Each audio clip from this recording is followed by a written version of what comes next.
Woolly mammoths return from dead. Furry mammals could be cloned.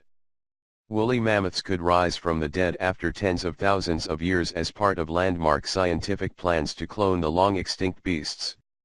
Harvard University scientist George Church and his team have been using DNA recovered from one of the long-extinct beasts that was found perfectly preserved in Arctic ice after dying 42,000 years ago.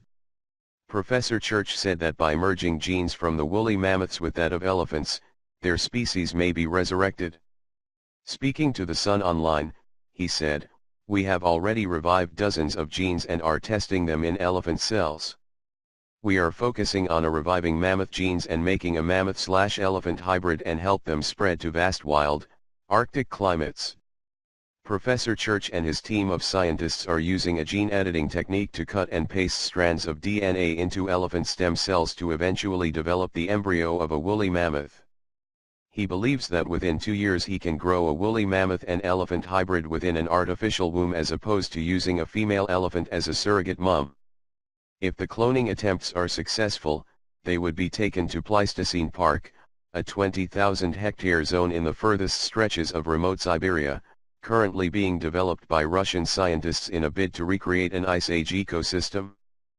Park director and scientist Nikita Zimov had previously told The Sun Online, "By the time mammoths will be cloned, if they're cloned and brought to the park, we will have a system.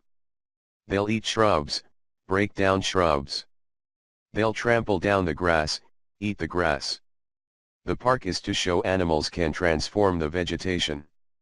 Alongside once again seeing woolly mammoth herds plodding about the Arctic, it is hoped the mammals will also create an environment that could prevent Siberia's permafrost melting and then unleashing billions of tons of lethal greenhouse gases.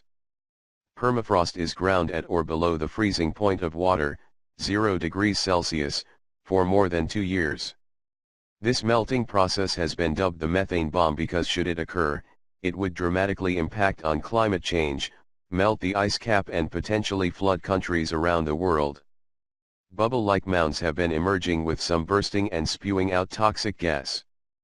But much of the methane is still trapped underneath by the permafrost layer, which is disappearing quickly and threatening to release the gas at any given time.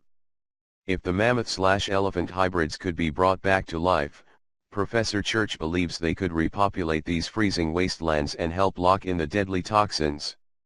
Cold-resistant elephants would flatten the insulating snow and supporting trees in winter and favor the highly heat-reflective grass in summer. They would also help capture new carbon by enhancing the photosynthetic capacity of the vegetation.